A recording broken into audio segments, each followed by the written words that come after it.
Good morning, good afternoon, good evening, wherever you are in the world. My name is Jade, and this is How to App on iOS.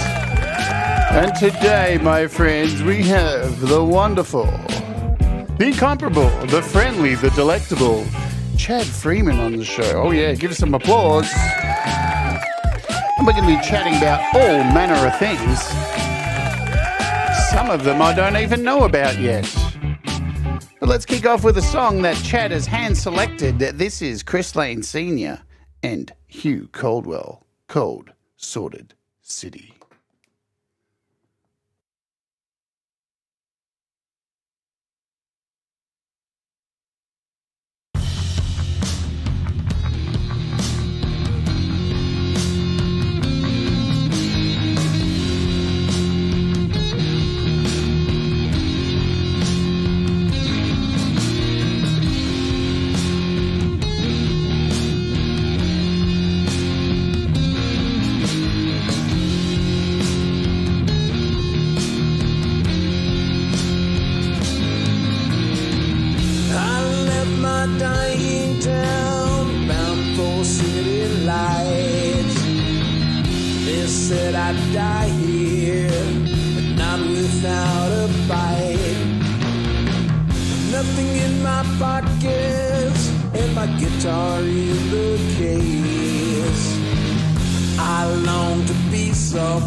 The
Hello.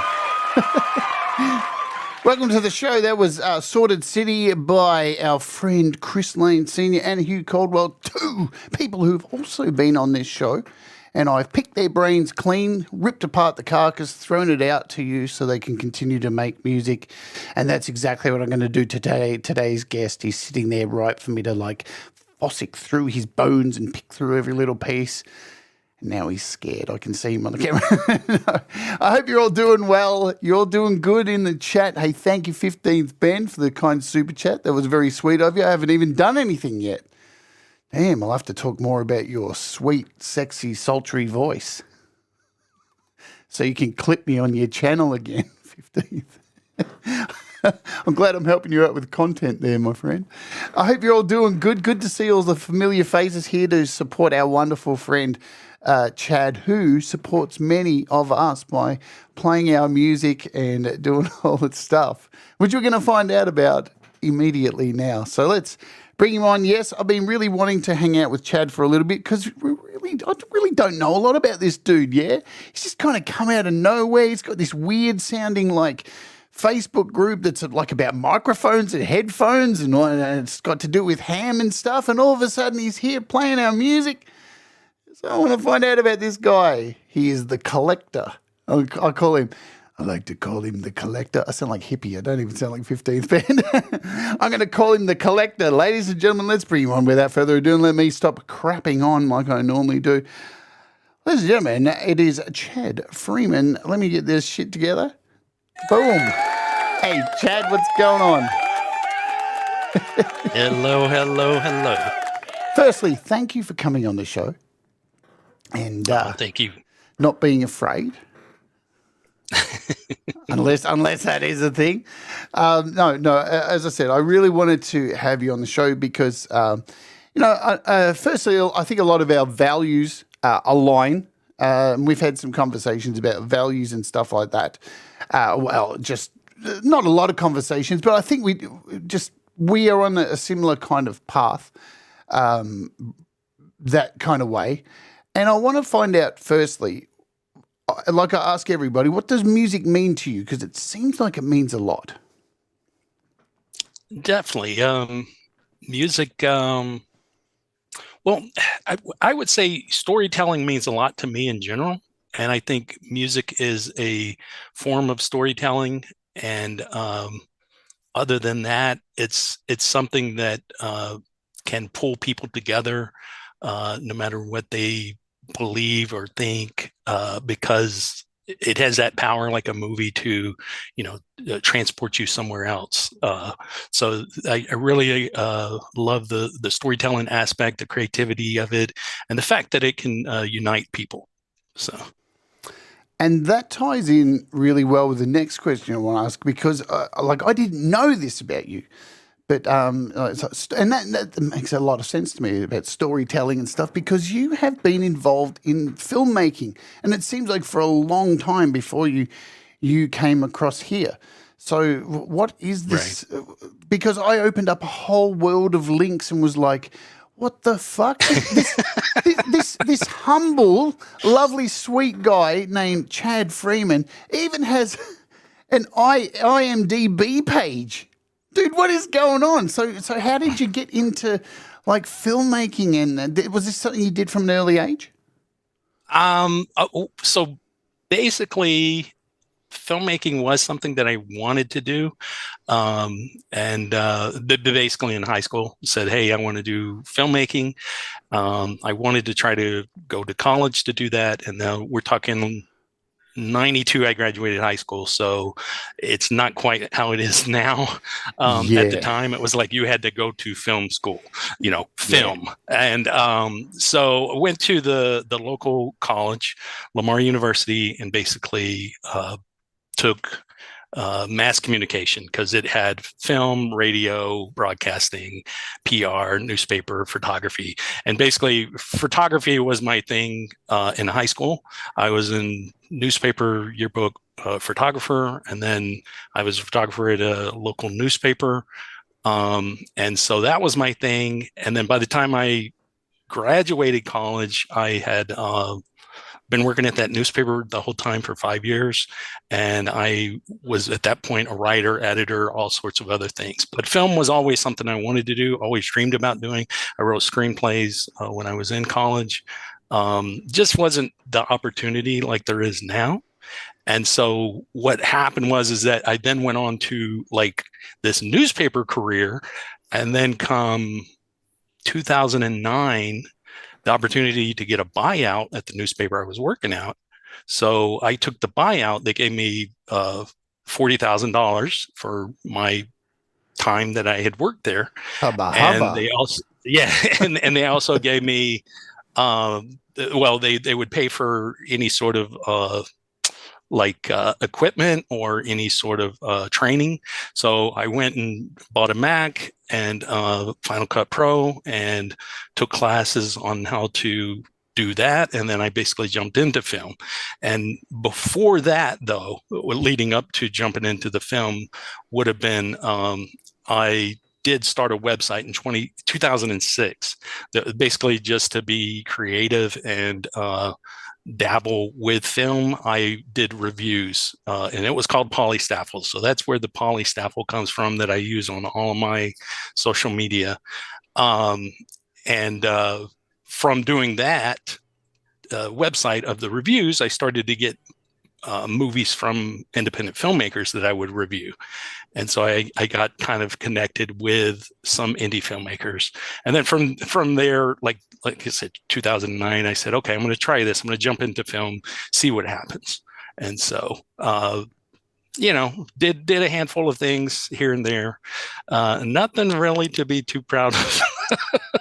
They're all very low budget B-movie stuff. And then at one point I was working on one that I wanted to actually, because I haven't directed a feature. I directed a short and produced some things and produced on some features, but I've never directed a feature. I was working on writing one that I wanted to direct, and then I don't know. I guess life kind of happened, and it's still something there that I haven't had the want to do too much writing though, and then after all the COVID stuff, it's just like, I don't know. I don't know where I sit with the film stuff, but it's definitely a hard industry to get into, much like the music industry. I mean, a lot of it does, if you really want to make a success of these, you've got to know people. And it's really hard to get into these circles because people have these bonds and they create like a circle around themselves, and they don't want to just let you in. You got to kind of prove something, and then as easily as having an opinion about something these days, they can throw you out of that circle and shun you. So you have to be careful about even what you say. I find it super fascinating, man, because like as I said, I think me and you align on a lot of things. I did media school when I was young and was in theatre, and we did low rent B grade movies, and I acted in things and played music and did radio, and then I was a journalist. I worked as a journalist for a while. You've kind of got to be a bit of an all-in at everything these days. What do you think about that to get anywhere in any industry? Yeah, I mean, honestly, because that's the thing is that for me, everything always goes back to storytelling. Yep. And I think that what happened is that I was always this weird kind of outsider loner. But then when social media exploded, because social media is all about storytelling, that was like I finally found where I could actually make sense of the world, I guess. So, I mean, and this goes back to AOL, the chat rooms and stuff. I had basically chat rooms that I kind of was the I guess the boss or whatever you want to call it, kind of the guy that was running things. It was actually Silverchair, and then from there, of course, the MySpace. MySpace was very a big part of when I was doing my website and connecting with various indie filmmakers and such.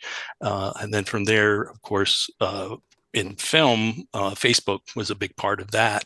And I just think that, yes, if you're going to do music, or if you're going to do film, or any sort of anything, you do need to be able to network and connect with people, which that to me is also storytelling, and just understanding how things fit and where you fit. And so for me, I think that what you were saying about being able to do anything, everything, it is kind of the way that things have gone with the world, but it really didn't make sense a lot to me until that actually started to happen. Because me and my brother, way before even the AOL days, we ran a bulletin board system out of our house. This was when I was in junior high, out of our phone line. It was called The Jungle, and my brother was Tarzan. I was Striper. I don't know. The band. Man, I went and saw Striper. It was an experience. Let me tell you that. Yeah, they had some good backing tapes behind them. I'll never forget this. So we went and saw them at a in-store. There's a shop here in Australia called Metal for Melbourne. It's like the one specialist metal store back in the day, you know. And Striper were doing a in-store. And, you know, I was into Slayer and stuff. So we were like the opposite side of that metal. But we all went along as a group and sat across the road on the steps of this church, ironically enough, watching everybody out the front waiting for Striper. And there were so many people that the glass gave way in the shop window and everybody fell through the window, and there were accidents and people cut their arms open. And one of my mates stood up and went, "Where's your God now?" And I was like, "Dude, calm down, man. What are you doing? You can't be like this." But then we went and saw them live that night because someone gave us tickets, and they had all these backing tapes, and we're like, "Jeez, really? Man, this was even before lips, like, you know, all the exposure of lip syncers and stuff like that." So bulletin boards, were you on IRC as well? When the internet kicked off, was IRC one of your things as well? No, I didn't know that one. Yeah. IRC, really? Wow. Yeah. Do you find, like, you're talking about social media, like it has been a great thing. Now, I love MySpace. I wish we could go back to MySpace. They were simpler days, you know, the flashing GIFs, the way you could the way you could make your page your own. I think when Facebook came along, everything looks the same on Facebook. That's the problem. Yeah. And I know people were like, "Oh, but MySpace was full of, it was so cluttered." And so, but that's what the charm was. Did you have a big following on MySpace? Yeah. I did too. Big one. I had a huge one too. And when MySpace started to go downhill, I was very disappointed. I'm like, yeah, this isn't no good. And then there were differences between what you could do on there and what you could do on Facebook and how you could reach people. I was not a fan of Facebook at first, but I then learned what, you know, I could do and how I could make it work for me. I was blown away by MySpace because I'd come out like 5 years before, and I decided not to play music anymore because who's going to want to buy music from a trans person? It was a different time. But it was MySpace that I put my first music back out as Jade. And I was floored. Within like 3 months, I had over 100,000 friends. And was just like, what is going on? This is so cool. Right. And then it all just went away in a second. And I feel like we lost a little bit of like our music individuality, who we are with Facebook. Because I fought against Facebook for so long. I don't think I had a Facebook page until 3 years after it was big. Because I was still holding on to MySpace. Right. No, Tom, don't leave me. Was there anyone else in the chat who was a MySpace and you hung on for near death as it died? Let us know in the chat.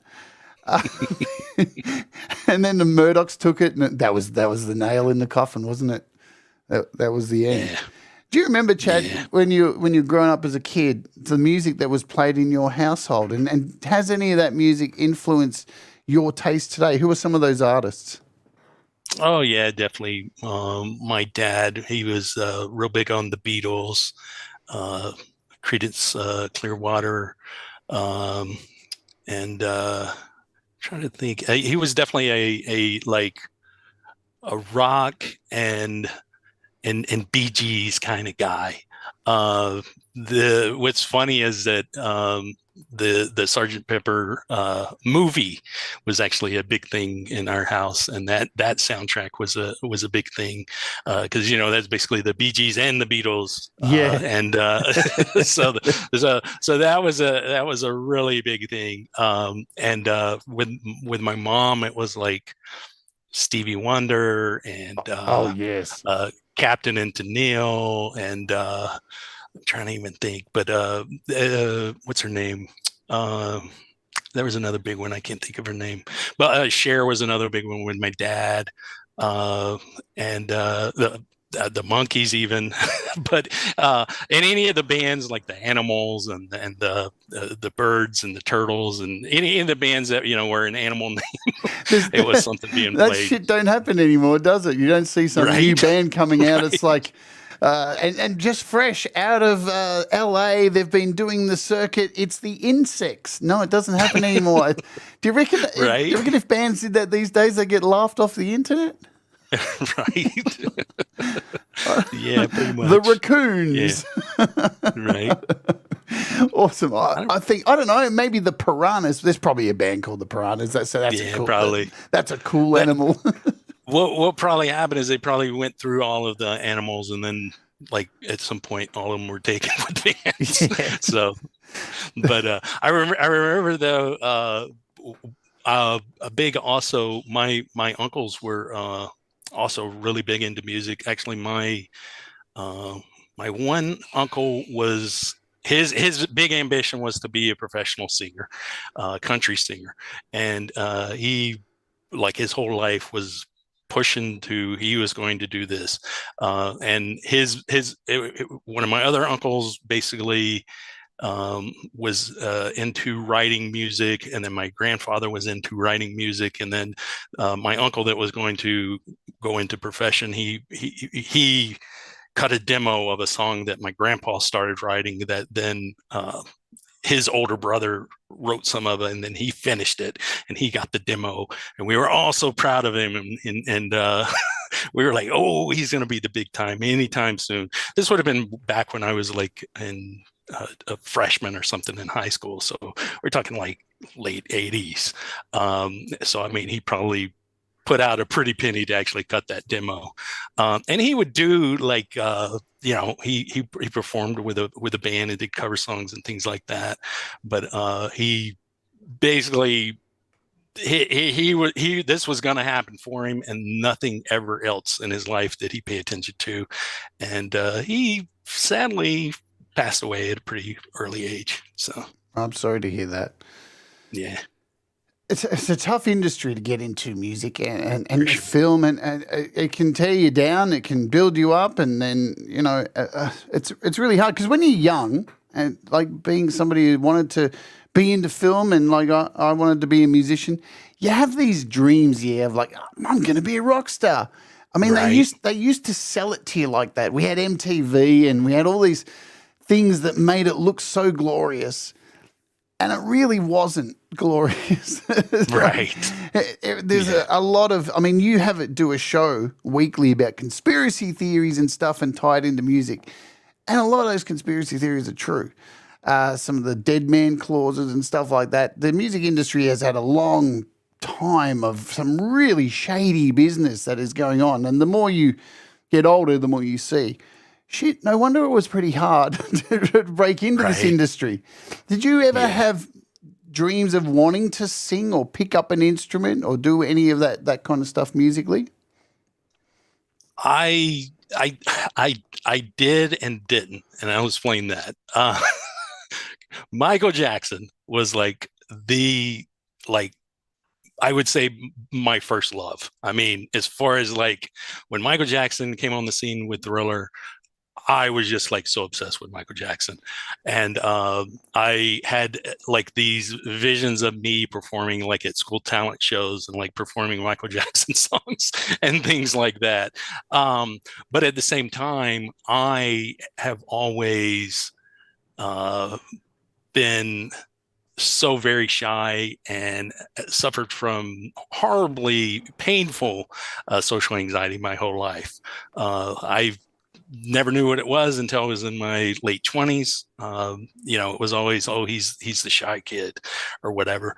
But I have not really wanted to sing per se, and there have been people that have heard me sing, and they always say, oh, you can sing. And then we used to go to the mall and record these stupid songs. You could go pay them however much, and you and your friends could go in there and like record these tapes, and we did that from time to time, and people are always like, oh man, you can actually sing. And I'm just like, it always was like not something that I was comfortable with at all. Was always the kind of person that's not even, well, and still not even comfortable actually like talking. So singing, not my thing. And then I had always wanted to like learn how to play guitar, but I just was not something I ever did, because I set my sight on that, I'm going to be a photographer. And then it was like, oh, I'm going to be in film. And then I'm like, oh, well, I can just be a writer. And then it's just, it was always, I didn't really see the like writing aspect in my mind as far as like music. Now I did play the trumpet when I was in middle school and high school. So from 6th, 7th, 8th, 9th grade, I was in band and I played the trumpet, which I picked because of Sgt. Pepper. If you picked up one today, would you be able to blow something out of it?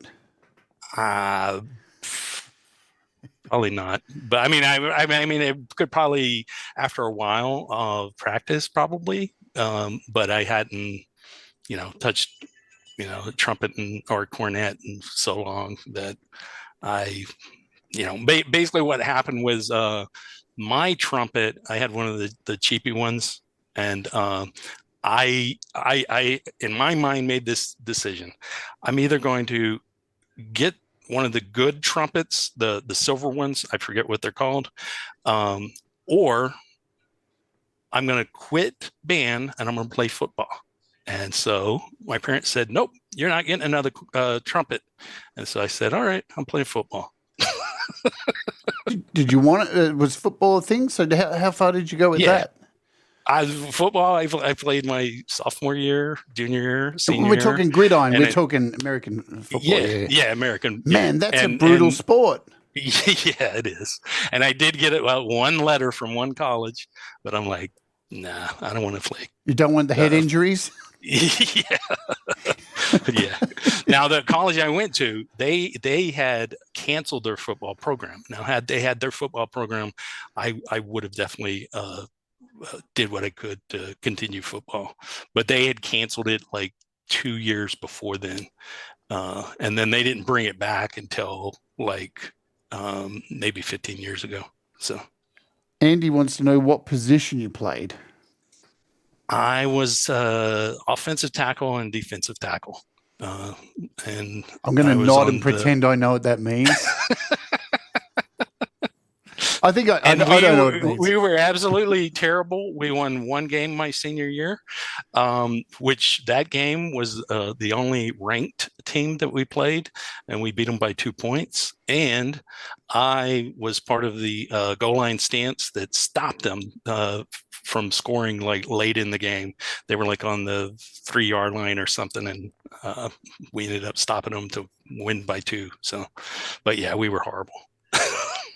Yeah, I played sport as well. I played Aussie rules football here and cricket, and I enjoyed it. I really like sport. Right. But my dad was one of those ones who kind of pushed me into playing, because he like caught me dressing up as a girl when I was really young. It was like, well, if I force you to play football, that'll kind of get rid of that. And I was like, no, doesn't work like that. Smooth brain. Where am I going to go from here? So just talking about, you mentioned Michael Jackson. I was exactly the same, man. I was exactly the same. As soon as I saw Thriller, I was just like, are you shitting me? Because, man, that video clip was sick as well. John Landis produced that from Kentucky Fried Movie, American Werewolf in London. Some solid goddamn talent behind that, you know, and it blew up. And it's interesting with Michael Jackson's career. Of course, I'm not going down any of the dark, weird stuff, but his video clips, they got known for this like grandiose thing that was coming out. But for me, like no matter how large they got, like, you know, because of course you can't help but follow Michael Jackson. No matter how big they got and how crazy they were, nothing beat Thriller for me. It was just amazing. It was simplistic. It had gore in it. It had clever dancing, not for the sake of just the spectacle. It was just a thing. You know? Did you do the moonwalk? No. I did have a glove and I did have a pair of socks, but no, I didn't moonwalk or didn't do any of the moves. So now you have a really broad taste in music as well. We'll come back to that. We'll talk about this too, and I'm going to kind of mix things up now. You've sent me today a huge list of artists, not too huge, because being you decided because I said give me some favorite stuff, and you just gave me a whole bunch of shit and said you pick it because I'm going to dump it on you. So, but it's all been picked from Chad. But and that's the thing. I mean, that's honestly, that's just kind of I'm kind of an excess kind of person. I'm and like you said, collector. Yes, I am a collector of like any and every kind of sort, and that's part of the reason why I had so many MySpace friends. Yep. Well, we'll talk about collecting. Facebook, I had already maxed out my friends at one point, and then like 2015 I went through and just like cleared out so many people and moved it down to like only people I actually know, and then I started back up. But isn't that a ridiculous thing about Facebook? So this is a social media network that is wholly based on collecting friends, and they set a limit. Yeah. I don't know, man. There are some decisions people make in this world that just baffle me. But I'm going to pick today for this next song, and then we'll come back and we'll say hello to all you beautiful people in the chat that we love so much. So we'll give some shout-outs and all that after, like we normally do in this show. I'm going to combine two artists that you have here. So I'm going to play a little bit of Son of Snake and Valerie Butt together. It combines them all together. Son of Snake we had on the show. On the last interview show. So you want to tell us a bit about this song, why you kind of picked this baby? Well, first off, I love Valerie and I love Son of Snake, two of my absolute favorite artists. And this one was, I would say not only am I a storyteller, I'm a producer. It's kind of just what in nature I produce, I guess, in my head. And then with this, Valerie's song, Ready, Steady, Go, I told her this could be a punk song. This just sounds like a punk song. And this was before even Son of Snake came around. And then I met Son of Snake, and then I realized that he was such a cool guy. I had hung out with him some, and he was open to collabs. And I said, hey, Valerie, what if Son of Snake and you do a collab on this song? And she's like, sure. And so then I mentioned it to Son of Snake. He actually, the next day, he was like, wait, what song was it? And I sent him the link to the video. And then the next day he emailed me back and he's like, here you go. And he had done the music for it. Prolific, like man. Prolific dude. In a day. Yes. And so I was doing my first punk show, which my second one is tomorrow, and I was like, Valerie, let's get this done for the show, and so then we ended up having it completed before then. But yeah, no, I just think it's a great collab. It's one of the fun things with community is people coming together and everybody kind of going outside of their comfort zone a little bit. And so that's one of the things I do with myself constantly. I'm always pushing myself like this, doing this show, me outside my comfort zone. All right, let's do it, guys. This is Ready, Steady, Go. Son of Snake and Valerie Butt. You ready? Steady, go.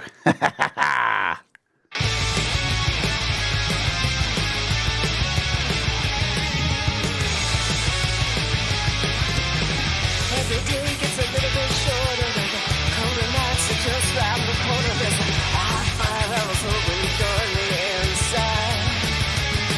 But I wasted too much time on the streets to do all the more lazy summer days. But off before I got them, I can wait another minute, and I'm running out of time. Ready, steady, go. Ready, steady, go. Ready, steady, I wave a magic wand and I fly across the ocean. There's no time for human transportation. I speak no more, but with a little imagination I can find myself alone with you. Oh, I'm done playing games and I'm done with hesitation. It's a complicated situation, way too much temptation. Put my tongue through the starting line, just waiting for the sun to glow. Ready, steady, go. Ready,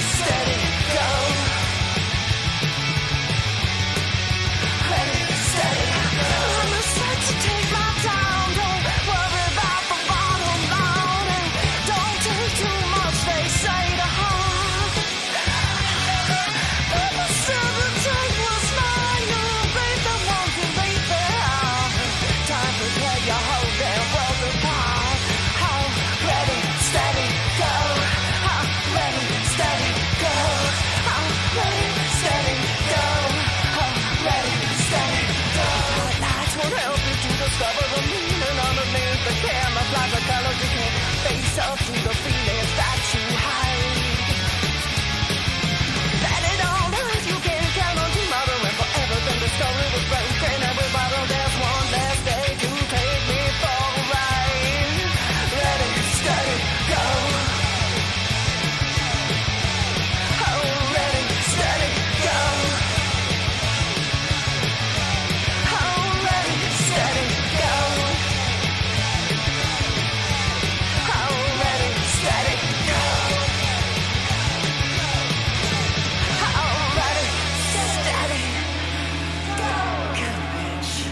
Go, bitch.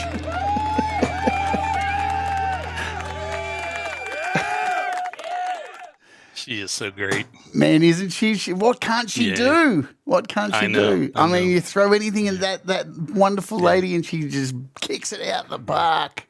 She's amazing. I keep wanting her to do, because she's got that one song, She Lifts Me Up, where she's like rapping. I keep wanting her to do like a Midnight Bandit collab with like that song, turn it more into a rap song, but we'll see. And Son of Snake's amazing too. I've got to know. Yeah. People who come on this show, I feel like they become my family because I was saying this before the show, and last week's the week before Son of Snake came on, and then afterwards I've got to know both Ali and Chris really well, and Ali's amazing. God, I would even love to have Ali on this show. She's fucking the soldier from hell. And so Son of Snake's a legend. Let's say hello to everybody here in the chat. So make it easy for me, guys. You know the drill. Type something so I don't have to do crazy scrolling. We can get on with the show. We got Joe Glenn. We got Son of Snake. We got Mateus. We got Ed Zielinski's here. Michael Songs. Good to see you, Michael. And Tremor Bear. Roque. I see. I just do it to try and get a sight gag going. Robbie Stingle, Falcon Blueser, we got SM Borth, we got the Hello, we got Hugh Caldwell giving me something. We got Pete Johns, what's going on? Conspiracy Music, Clay, good to see you, Clay. Clay's been on the show too. Falcrow's here as well, Falcon Blueser. I spent a bit of time on the show last night hanging out with Hippie and a bunch of weirdos. That was good fun. Brad Examples lurking away. I saw many independent Uniteds here. How are you? Manny, good to see you. I'm doing a bit of scrolling just to make sure I try and get some people. I see Leela. Leela's. Hello, Leela. Leela's lurking. Hello, Leela. If I've missed you, I do apologize. We said hello to 15th Bend at the start. He's got a show coming up after this. Leela's driving. She's driving us all mad. She'll love that. Tremor Bear, did I say you? So welcome aboard, everybody. Pookie, what's going on, Pookie? Pookie Doogie, yeah. So thank you all for hanging out. Let's move forward. So the first album you were given as a child, Chad, and the one that you bought with your pocket money, what were they? So given As a would gift. have been Yeah. It would have been it was Grease, but it was like Grease on Broadway. It wasn't even the original, like, really? Because we already had the original Grease, but then like I remember we had this I think it was called Record Rack that we would go to, and I don't even remember why I got it, but my dad I think he bought me an album and he bought my brother one, and I got Grease on Broadway. Are you a Grease 1 or Grease 2, Chad?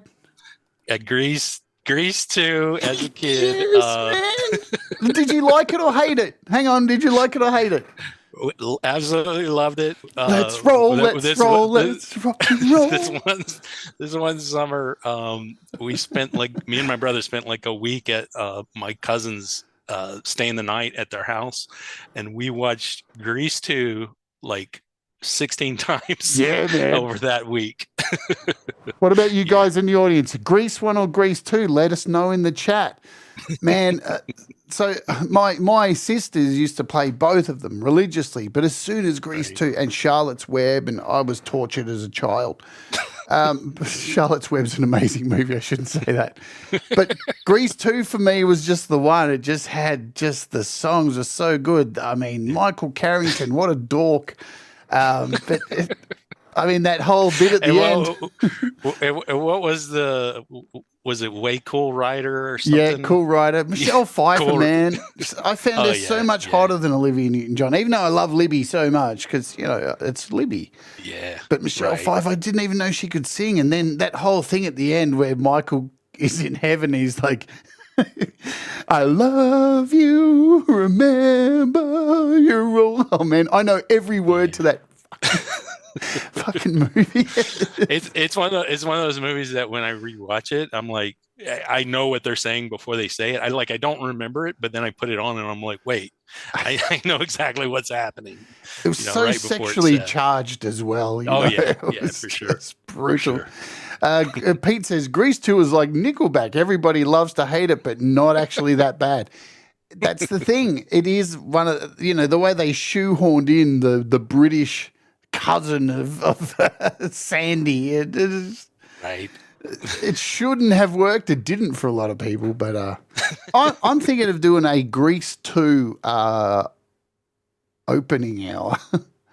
I'm sure because I've got all the songs. Awesome. I've got all the karaoke for all of them. That'd be awesome. There you go. So speaking, and so what was given to? And so that was given to you. That one. What did you buy with your own money? I'm pretty sure it was a 45 of Karma Chameleon Culture Club. I believe that was the first thing. Around the same time, I know I bought Duran Duran Reflex. I believe Karma Chameleon was first, though. Isn't it funny with the 80s, right? Let's talk about the 80s because, man, the 80s, we had Boy George, we had Marilyn, even the metal bands, everybody had makeup on and looked like girls. And now, circa 2023, trans people are the end of the world. Right. What happened to our brains where in 40 years, where we just went from man, these people are amazing and we don't care. We're so was it because during the 80s everybody was just fucked up on cocaine? Is that what it was? Is that what happened? And then when in the 90s the heroin took over, and then God knows what happened in the 2000s. It was just designer drugs, and everybody's brain just melted. Well, you forgot crack in there. So crack was the 2010s. I put it there. I put ecstasy and all the other stuff, and now we're on to flacker, man. I always try to. Yeah, no, it is so odd because, and that's the thing is that I remember as a kid, like not thinking anything of Boy George, and parents not making a big deal out of it either. No. And then it's just like, now, why is that a thing? I mean, yeah, it's almost like you would have think things would have got better because of somebody like Boy George, but Yeah, it is bizarre. Maybe I was indoctrinated by Boy George. Maybe that's why I am how I am. Maybe it was Karma Chameleon that ruined. Well, I grew up loving Michael Jackson and Boy George, and I'm completely straight. So yeah, I know. Yeah, absolutely. That goes against their indoctrination. No, but I'm just saying, I should be the poster child for that. You should be a flamer. You should be flaming around right now on the bus, Priscilla, Queen of the Desert. We all should be. But we're not, because it doesn't work like that, does it? Yeah. But really, amazing times, the 80s, At the time, I remember it kind of being a bad time, going, man, this is the end of music. Being a metalhead and hearing a lot of the music come out, I was like, oh, man, where are we going with all this electronic stuff? And now it's so interesting in hindsight. We look back on the 80s now with so much love, I love the 90s more than the 80s. I do. For me, yeah. I've always said Michael Jackson, Boy George, Madonna, and Duran Duran. The rest of the 80s, nah. Out the door. But the 90s were, man, like nearly all the music I still listen to are 90s stuff. So it was Faith No More, Mr. Bungle, all the crazy shit that I love today and still can't get over, like a bad relationship that I keep going back to. Is what it is. So, talking about things like that, you just looking at your screen, I'm going to guess, and the title of this show, if we have a look here, is Gotta Collect Them All. You seem like you like collecting things. Tell us, how did you get into... Because I'm with you, man. Like, I collect a lot of weird shit. How did you get into collecting, and where did it start? What was the first thing that you dove into and had an addiction of getting? That would have been the Garbage Pail Kids. Oh no shit! Wow. Yes. Yeah. So Garbage Pail Kids, and then that led me to trading cards for the Teenage Mutant Ninja Turtles. The cartoon, and then of course the movie, and then from there got into actually sports cards. Big time trading card collector. Still have like a lot. I think I've got most of all of my cards, like the Garbage Pail Kids. I know I got the Ninja Turtles. I got all my sports cards. So and the thing is that my dad, he was a collector. And I didn't quite realize that till later, but he was a big collector of records, and then he became a big collector of movies. I'm the same way. I just trading cards. Then from there went into movies with the VHS, then DVDs, and then of course Blu-rays. And then when the Funko Pops came out, I'll tell you what happened. All right. It was at about the same time, the movie Batman v Superman, which I absolutely love. Zack Snyder. Zack Snyder's like one of my loves, like Michael Jackson, like Michael Jackson, Zack Snyder, Britney Spears. They're like it's like I love them as people I know when I don't. But Batman v Superman. I'd like to know Britney Spears. That movie came out, and around the same time, the Funko Pop craze started, and so I also kind of remember. Well, my dad passed away in 2015, and so there was a lot of kind of like, I guess, figuring out like who I was, where I was, and thinking back on my life and that sort of thing.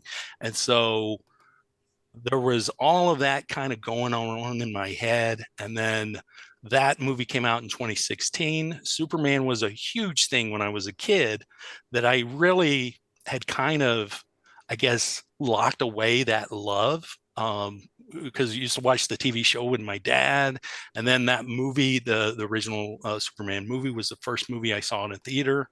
And my dad was a huge lover of movies, and that is something that I got from him. And then so that movie came out. I just absolutely love that movie so much. Um, Instantly my favorite movie of all time. As funny as everybody hates it, but me. And so then the Funko Pop thing, and I just started collecting all these Superman Funkos, and then from the Funkos are into other like collectible figures. So, and then of course after that was the rest of these DC movies. So then I got into collecting these other ones, and it's one of those things. Once you start Funko Pop collecting, it's it's bad. For this show, for this banner here, I went and got a photo of all these Funko Pops and put them in the background, right? Mm-hmm. And so I had to do some Google searches. And I was looking for a wallpaper which had a lot of them in the background, which is kind of harder to find than what you would think. And I found that one. And let me tell you, Chad, since putting that banner up, my Facebook feed is just full of Funko Pops. Full of Funko Pops. Right. Facebook? Yeah. Really? Come on. Yeah, right. Stop listening to me, you weirdos. There's nothing to see here. But no, now I collect a lot of stuff too, man. Like, I've got full costumes of Darth Vader, and I just bought a Toxic Avenger mask, and I collect a lot of weird things. I was a big Star Wars fan as a kid. I had every goddamn toy you could imagine. I ended up selling them all for about $9,000. I still got my Star Wars action figures, by the way. Oh, dude! Now I'm super jealous. As a kid, I was one of those kids who bought. Because remember the first Star Wars figures that came out, they released them, but you didn't actually get the figures. You got a piece of cardboard saying they're coming soon. And I was one of those kids. My mum bought me that for Christmas, and I opened it up, and it was a piece of cardboard with all the pictures of them. And I'm like, well, where are the toys? Well, they're not. Kenner aren't releasing them for a few months, so you'll have to wait. And those few months got longer and longer and longer, and finally we got what we got. And, as a collector myself, I used to get teased at school and called a hoarder.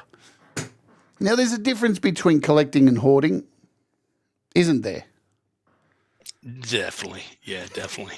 A hoarder doesn't throw anything out. Exactly. A hoarder collects rubbish, right? But see, this is the thing. My dad used to say to me, he goes, oh, you're a bit of a hoarder. And I'm like, that's because you think these things are rubbish and they have no value to you, where they have value to me, Right. I didn't understand why he would put money into horse racing. I thought that was a fucking joke. Right. Yeah. Yeah. So how many Funko Pops do you have, Chad? I honestly don't have a number of how many. Give us a guesstimate, man. Well, there's an app, and you get to a point where you're just like, I don't want to log this. It's thousands. I mean, I wouldn't say it's less than, I'd say less than 4,000, but I can't say for certain. And I mean, I'm including I would include figures like this. I'm just saying as far as like figure collections. Sure. But yeah. Now, I know when I go out, it's really it's a hard decision to choose what clothes I'm going to wear, ladies. You feel me? How do you decide which collectibles you're going to have on your screen each day? Is it a tough choice? No, because No? I mean, okay, I'll explain. Especially right now, it's Halloween time, so this is giving me a chance to display some, some fun kind of spooky type stuff. And at the same time, I'm like, well, I'm going on Jade's show. I got to show off the armadillo, and I got to have Superman in there in addition to the spooky stuff. So normally it's just like if it's usual, no certain theme with my show or anything like that. I'll just, grab whatever and put it there. But if it's Michael Jackson's show, Michael Jackson's going there. Theme Kurt based. Cobain's going there. Yeah, exactly. Yeah. So like Friday the 13th, I'm definitely gonna have some Friday the 13th stuff come out. Awesome. You a big horror fan? Oh yeah, definitely. Yeah. Texas Chainsaw Massacre, the original. So good. That's not only my favorite horror movie, but it's up there and just favorite movies in general. Yeah, filmmaking brilliance. Like the back before the Blair Witch and trying to create this feeling of fly on the wall media. Right. That screaming scene at the table. Oh man, I remember seeing that the first time, just going, "Oh man, make it stop!" Like, it was more full on than any of the gore in it could ever be, because it was just sheer terror, and that's really hard to capture out of an actor, Right. Yeah. No, that movie, I consider it like the Godfather of found footage. It's not found footage, but it's done in this like almost documentary style, cinema verte, that it really is like found footage before found footage. It's like that fine line of just being like so authentic and raw. I'm going to play a clip. Yeah. We're going to play a clip and come back and keep talking, of course. Okay. And we're going to play this hustle, fight, grind. That's going to lead us into our next topic. So you want to tell us just a little bit about what this is before I play it? Okay. So this is a song that I wrote with David Rosen.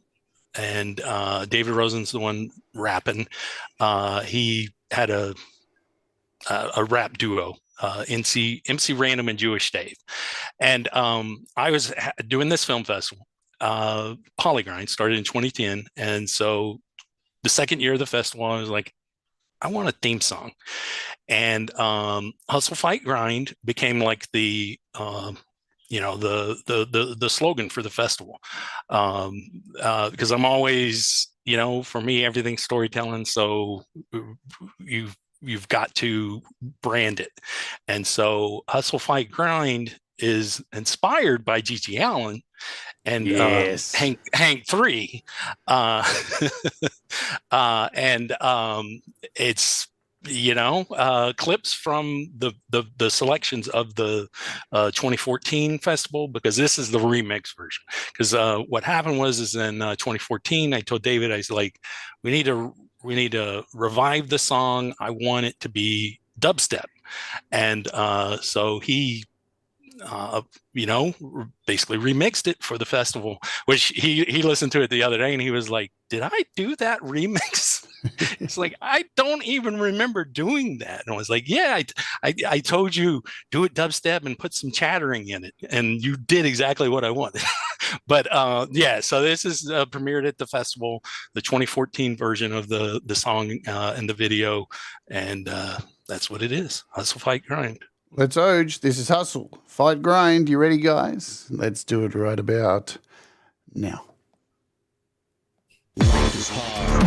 Sometimes in order to get what you want, you gotta put your hands on the dirty and hustle for what's yours. And sometimes you have to take a stand for what's right. But nobody's watching out for you, you gotta watch out for yourself.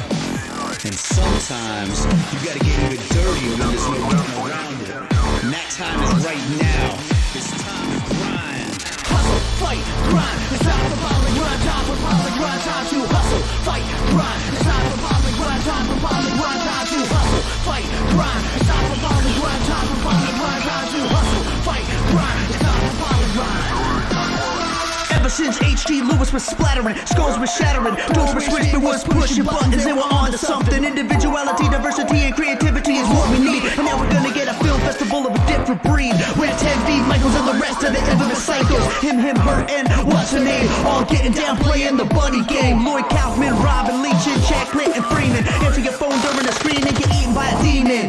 Or Markovitz, Garvey, it's Polly Staffel. You only keep your soul if you win our next raffle. Theater 7 is the spot where all this madness is happening. Drive down 3rd, it looks like that screams like a scene straight out of hell. Better hope that your film doesn't get trashed by Josh Bell. Fight, grind, it's time for polygrind, time for polygrind, time to hustle. Fight, grind, it's time for polygrind, time for polygrind, time to hustle. Fight, grind, it's time for polygrind, time for polygrind, time to hustle. Fight, grind, it's time for polygrind. Bloodorama, fuck isn't new. Weirdville crime time, all of you. We got twisted tunes at our house on the left. No phony baloney, this is Area X. It's really real, this is a zombie palooza. The outcast can blast with a big ass bazooka. Screw the box, thinking outside the outside. We're different and original and full of pride. MC Random Jewish Dave with the beats and flow. Got everybody praying, dear God, no. Dave provides the music, Tim's random beats screaming with lyrics dope enough to resurrect the demon. It's time to grab some popcorn and open your mind. Sit back and relax, cause this is Polly Grind. It's time to grab some popcorn and open your mind. Sit back and relax, cause this is Polly Grind. Fight, grind, it's time for Polly Grind, time for Polly Grind, time to hustle. Fight, grind, it's time for Polly Grind, time for Polly Grind, time to hustle. Fight, grind, it's time for Polly Grind, time for Polly Grind, time to hustle. Fight, grind, it's time for Polly Grind.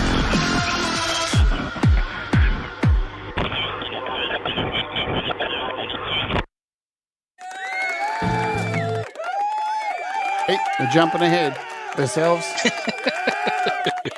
That was sick, man. That was sick. And, you mentioned G.G. Allen. It's so weird. As a youngster, I was a big G.G. Allen fan. I still am. And, who can beat a grown man playing gigs, throwing his own feces at people in the audience, starting punch-ons while he's on stage. I mean, the guy was just insane and right up my alley. But as a youngster myself, I didn't have many friends who were into G.G. Allen. You were kind of a loner. But in this broader music community, I do see pop up a lot of G.G. Allen fans. And that's really healthy because we need... Yeah. Do you think we need more people like G.G. Allen? Well, we possibly don't need him to do some of the things that he did because he was pretty full on. But do you think with music these days we're losing these characters and everything's getting a little bit homogenized? I mean, it depends on how you look at music. If you're talking mainstream music, for sure. But that's the thing, is that Gigi was never mainstream per se anyway. So is there anybody that can do what he did nowadays? I think they could online, but I don't think that they could in person. And maybe that's a good thing. I honestly don't know, but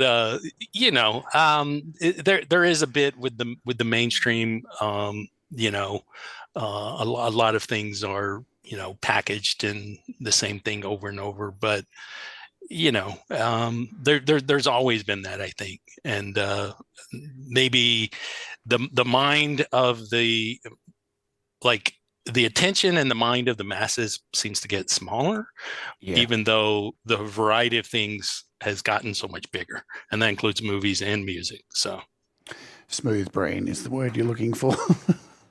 More people have smooth brains these days.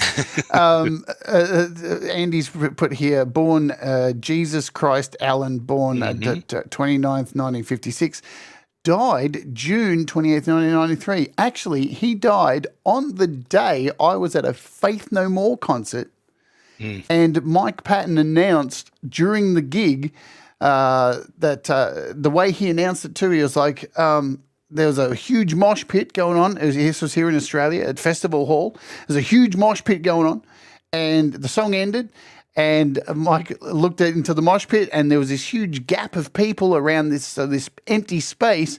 And he goes, "Why is everybody moved around that space?" Because he couldn't see properly. And somebody yelled out, "Because somebody puked." And Mike Patton went, "And speaking of vomit, G.G. Allen died today." It was the perfect goodbye. Right. It's like with puke. Absolutely spot on. So let's talk about polygrind. Let's get into this because on my research, which kindly you pointed me to, just to do a search, I came across this. You've got your own fucking Wikipedia on this shit. Right? The Polygrind Film Festival. How the hell did this get started? I mean, people can read this, but I want to hear it from you. Right. How did this get going, and what's it all about?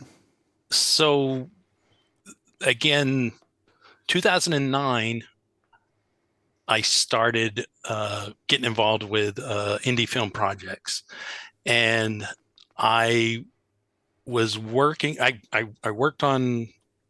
I think I worked on a couple of different things, and then I was working on a pretty big project that I was producing. I teamed up with this makeup artist, and she had this idea for a movie. It was a zombie movie that we were going to do. She said, "Hey, look, I got 50K I'm going to put into this movie, but we're going to try to raise funds to increase that budget." And so we were working toward that. I was adding like cast and crew and things to this project with the intention of moving forward, even if we don't. We did all sorts of stuff though, trying to get funds attached to it. We actually sent out packages to potential funders, and after like months and months and months and tons of work into this, she basically pulled the plug on the project and said, "Hey, look, there's no 50K." And, we hadn't heard anything back as far as the other money that was supposed to come in. Because I was like, "Hey, look, I will do this without pay. I don't care. Let's just make it happen."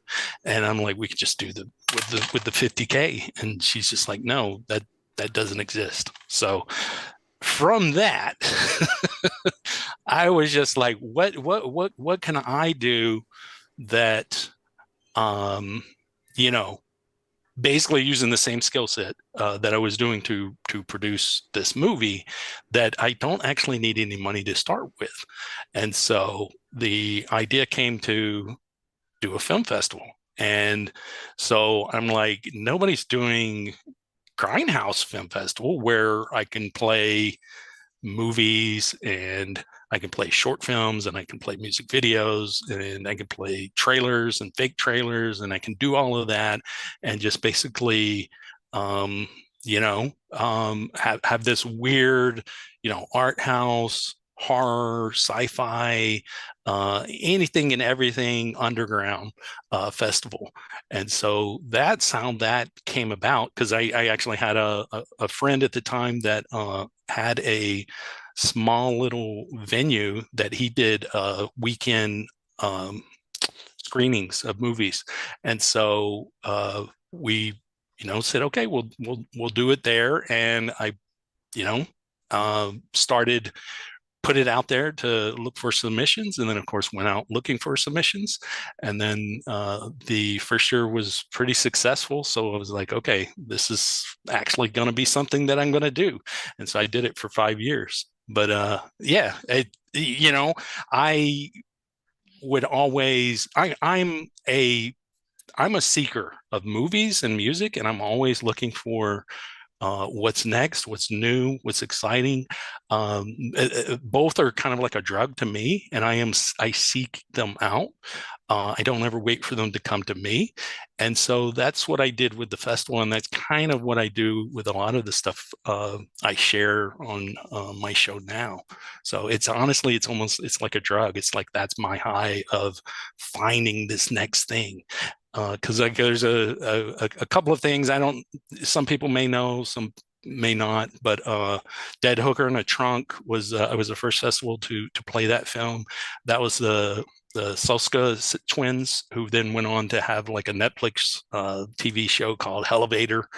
The next year I invited them back with their second movie, American Mary, and they chose a bigger festival. Which I understood. Ouch. But I understood. But there are other, a lot of things like that where movies or people that weren't necessarily getting the spotlight on that I was willing to take a chance with, and then they were able to, have some sort of little success. It's interesting. Like I was reading through this, and like I'm just going to read a quote from here. So, DreadCentral.com noted that Polygrind has quickly made a name for itself as one of the up and coming premier genre fests out there due to the success of each year of programming. Filmmaker Andy Rymier, is that you say, whose film Bunny Game was banned by the British Board of Film Classification right after playing the event. But at a film festival, a display of cinema's bastards of red-headed stepchildren. I knew there was something deeper. So I love this shit, man. This is just really, really, really cool stuff that you're a part of this. So what killed it?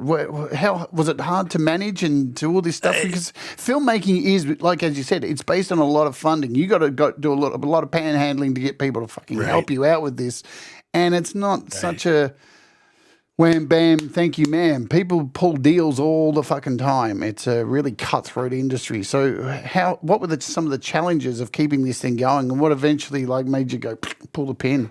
The big challenge was each year I intentionally wanted it to grow and get bigger, so I was intentionally making sure that it did. And so there's basically me pushing myself more and me purposely trying to showcase things that would bring attention. Like once the Bunny Game played and I had, like, it was the big winner the second year I did the festival, I was like always looking for what is the next Bunny Game, because that is such an insane, amazing movie. Yeah. Anybody that has not seen it should see that movie. It is so absolutely disturbing, though. And so as it grew, and it was able to pay for itself each year, but the amount of work that I did also grew, and finding people that I could trust to basically be a part of the selection and to actually do all of the different things that I was doing, because I was the PR person, I was the selection committee. So meaning that I was watching 300 to 400 to 600 movies a year, and and then not actually, feeling like that Las Vegas as a city and as a film community didn't appreciate the festival, and also that it was so hard to find venues to play the festival. The last year, the venue pulled the plug the week of the festival, because they decided they wanted to. Because here's the thing: if you Google Polygrind, you'll find, I don't know if they're all out there, but you'll find all kinds of odd stuff. They're calling me a smut peddler, saying that it's a film festival of snuff movies, that it's all sorts of whatever. People just don't understand. And so the venue that was going to have the festival the last year decided they wanted to see all of the content the week beforehand.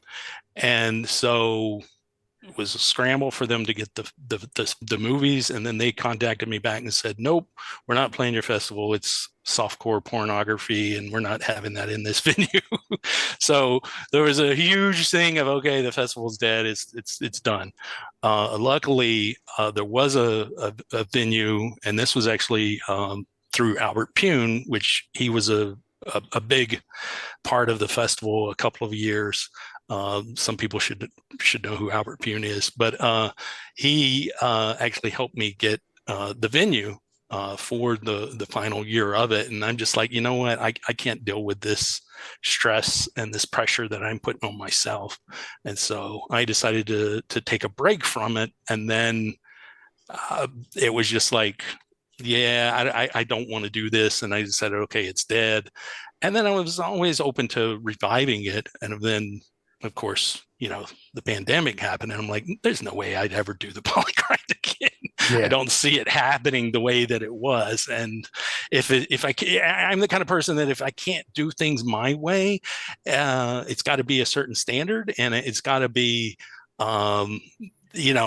authentic. Otherwise, I'm not going to want to do it.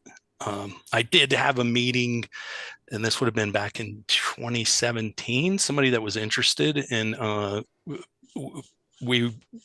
I flew out actually to Baltimore and met with an investor.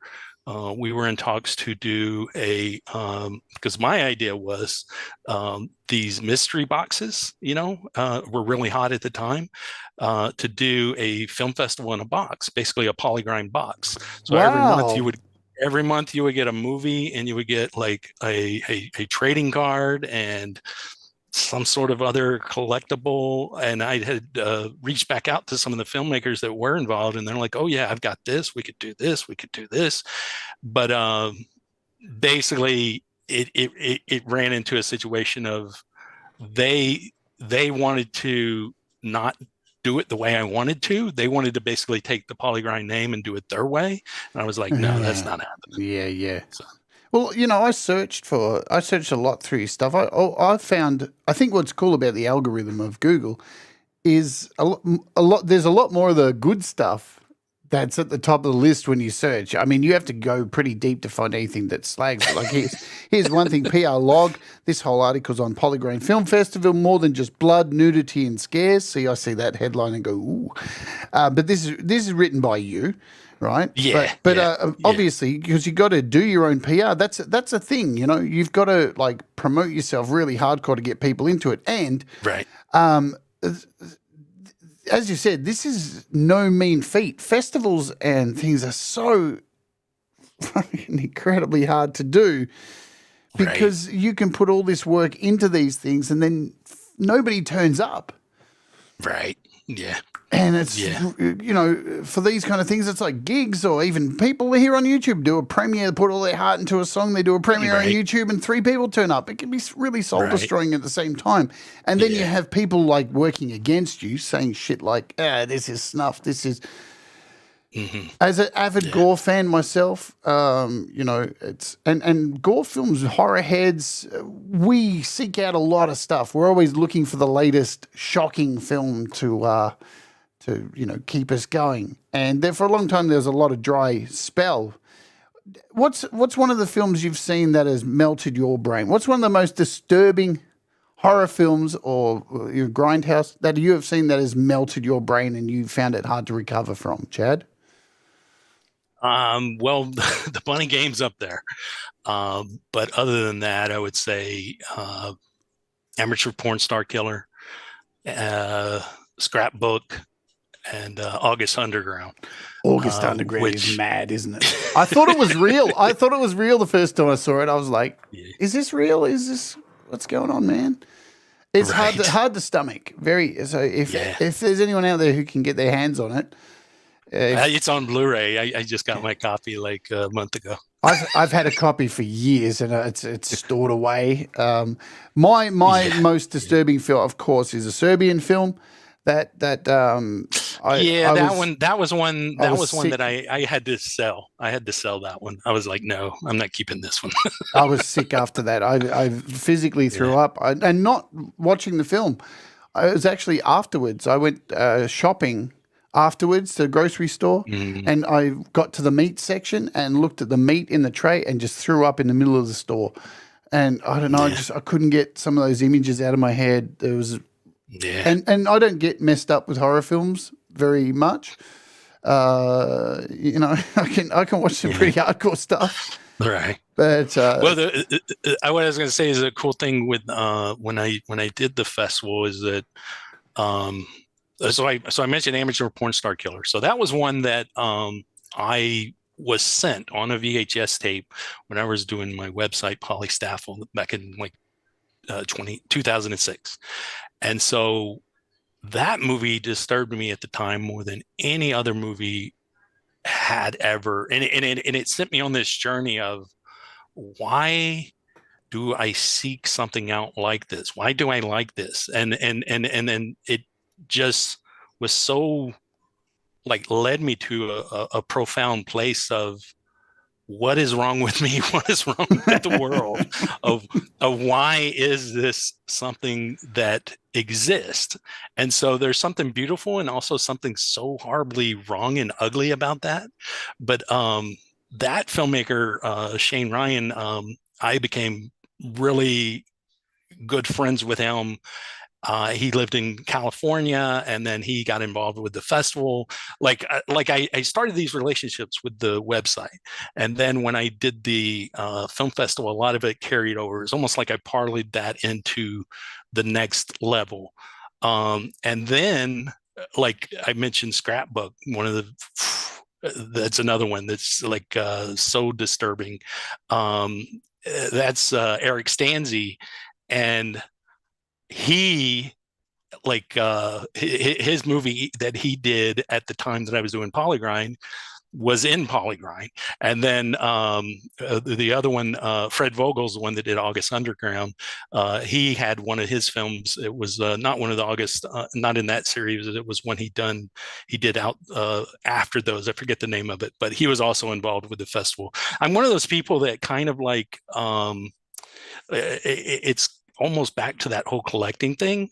It's like I'll build these relationships, and even if it's not a relationship with me and that person, it's with their art, which again is like me with Michael Jackson, me with Zack Snyder, me with Britney Spears, and then also with like these other filmmakers who then it was like I'm doing this festival, and then I actually do connect with them and then provide this platform for them. So everything kind of always circles around. That's how life is, I feel, and that's how I always like operate.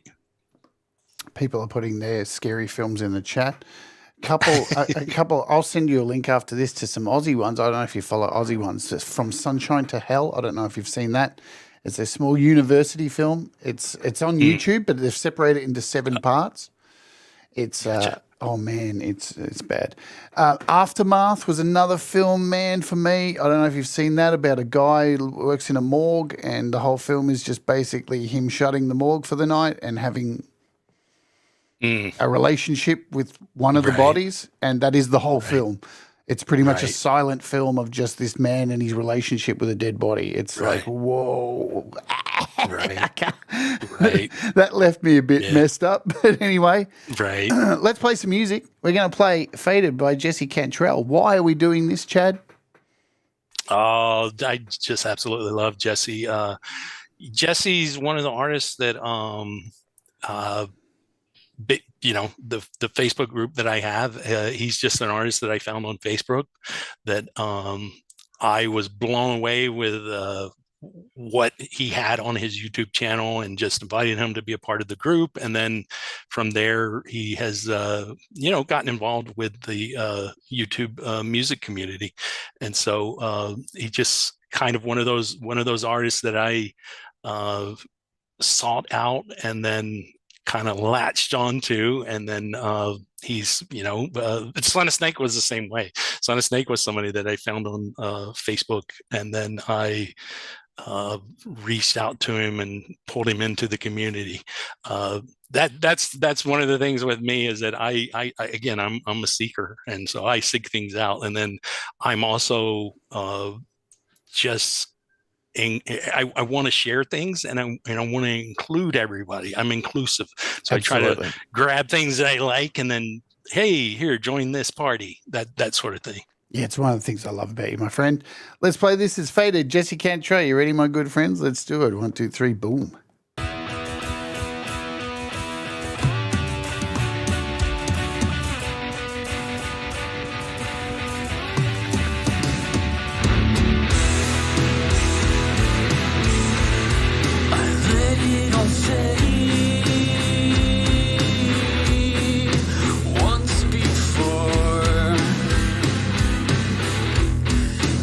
Slipped away.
That is one storming goddamn song right there. Have I got you unmuted? I do have you unmuted. Hang on a minute. There you are. Now you are. Right. Sorry, mate. No worries. I'm pressing buttons. Jesse is so awesome. Jesse's here. Hi, like Jesse. I messaged him. I said, "Hey, we're playing your song. Get your ass in here, mofo." Now, yeah, go for it, my friend.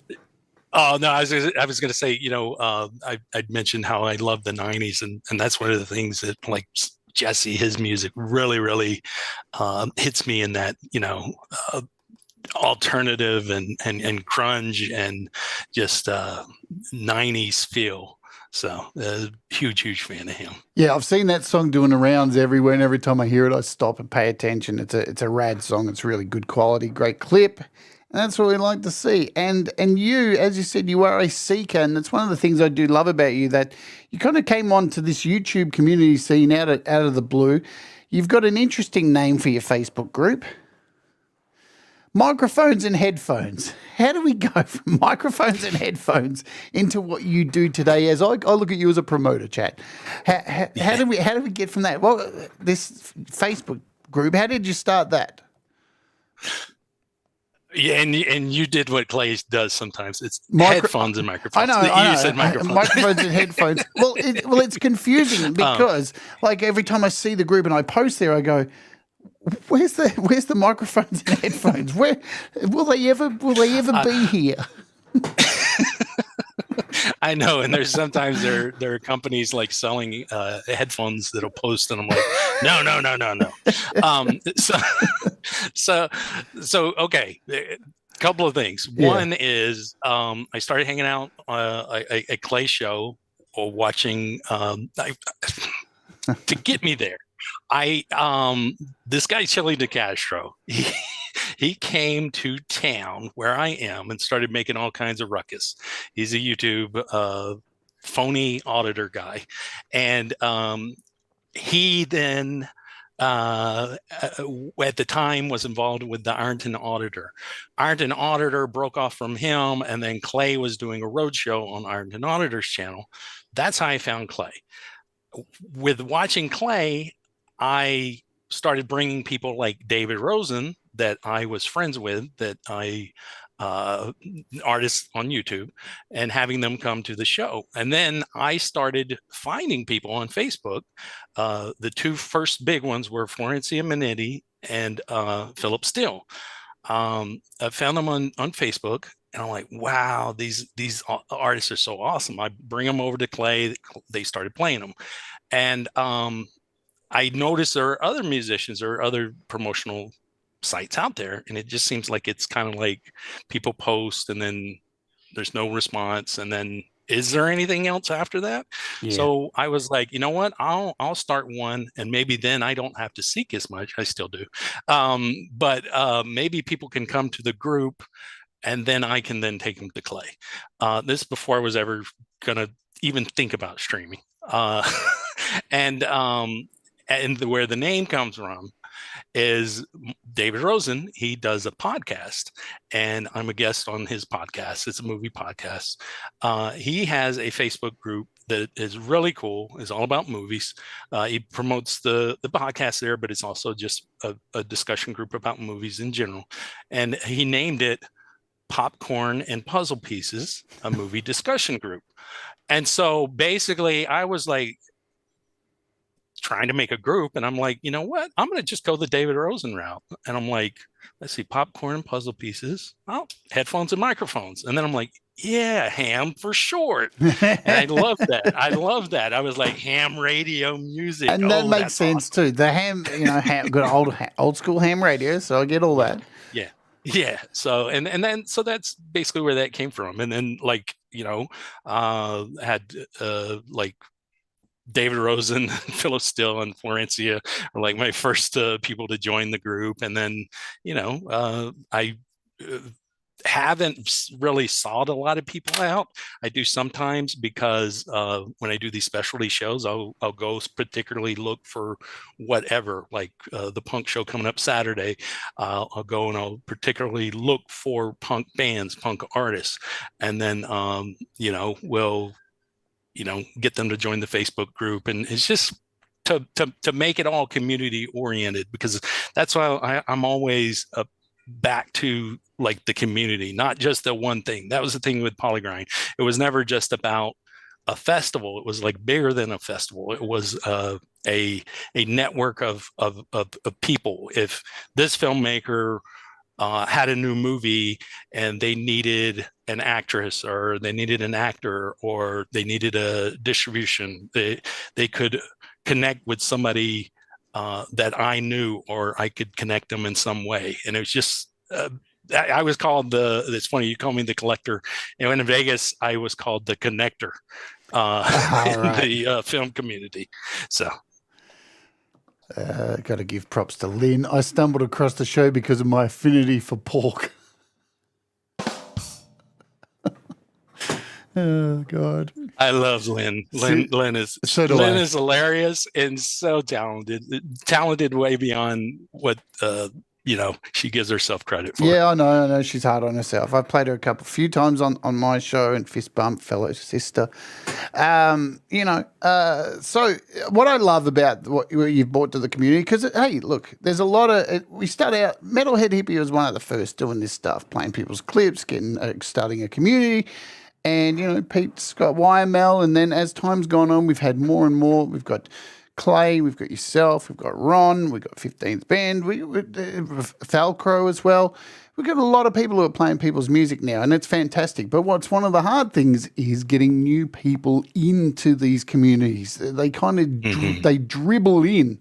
It's a real dribble effect because, and you would think that there'd be more people, because guess what? A lot of us are musicians here, and I can say this quite comfortably.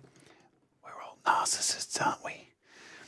Right? So you would think there'd be more people wanting to have their music played. But what you have brought to us has been an injection of fresh stuff. And I love that. I love seeing fresh people. And it's filtering through to other people's channels. And so, I'm seeing stuff that's been played on Clay's show, appear on Pete's show, across on Hippie show. And that's that sense of community, which is really amazing. And I love it. So what you're doing is fantastic. I really love it. And you've got your own channel happening as well, where you do these specials on stuff. And, now you may think, all right, let's just clear the air about this. Now, I know you're a huge Britney Spears fan, all right? I know you're a huge... Now, you may think that I don't like Britney, right? You may think this, and most people may think this because they probably associate me with a lot of metal. And you would be wrong. You would be very wrong. Very, very wrong. Because if I open up my my collection here, this is my Apple Music. I am a Britney sucker. I am a Britney fan. I can't get enough of Britney. I'm like Brad. We watch her Instagram every day, watching her wiggle her butt around. And God damn it. Stay crazy. You got her book? Do you got her book coming? I got mine pre-ordered. No, I didn't even know she had one coming. I didn't know that. October 24th. Man, look, stay crazy, Brittany. Keep dancing, my dear, because I am entertained thoroughly. You are gorgeous, and she makes amazing music. There's no doubt about that. Yeah. What a horror story with her family and stuff. That is somebody who has an immense amount of talent, who's just taken and just screwed up and shredded for everything they possibly can, which is a common thing in the music industry. People chew you up and spit you out and take what they can and then throw you the fuck away as soon as they can't get any more out of you. It is definitely a thing. The dream of success is exactly that, a dream. And there's more to playing music and having success. Success comes from yourself. Do you love what you're doing? Then keep doing it. So I love Brittany, and you do these theme shows you've done a whole bunch of them. So tell us, what are these about? How often do they run on the channel? Give us the lowdown. Well, it's not a set thing as far as how often. I think I'm going to think it out better for next year, because I did have in August, I had 3 different ones, and I was like, "Ooh, this is a little too much." I think for the most part, I'm going to try to have 1 per month. Maybe 2, but 3 is a bit much.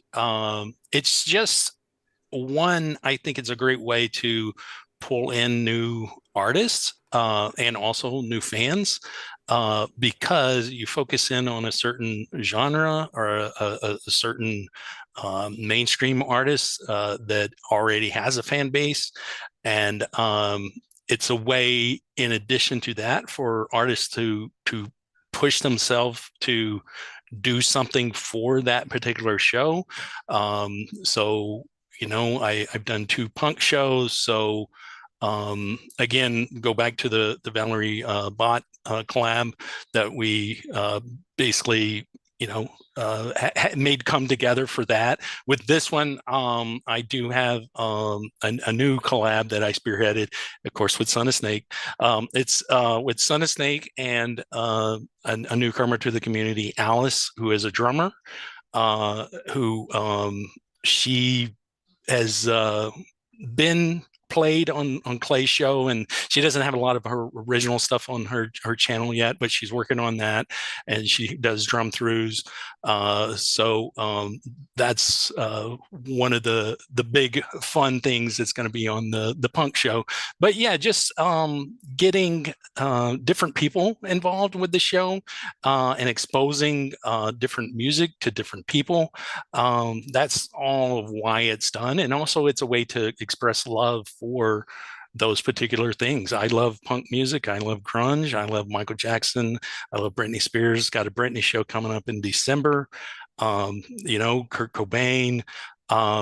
It's rap music. I love rap. Women artists.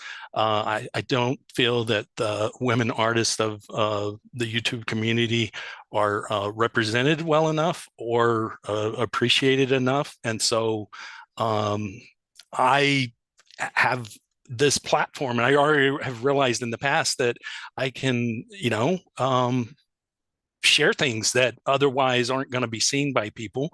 And so that's really what I try to do, is to just expose people to good music and elevate the eyes on whatever it is at that time. So absolutely, more women getting more music out. I am very proud to say on my channel, when I look at my stats, my women to male ratio at the moment is at 17% women. That's no mean feat. Trust me, it's really hard to grow an audience of women, especially in a very cock-swinging, dominated industry. It still is a thing, and a lot of we could go into the ins and outs. I'm not going to get into that.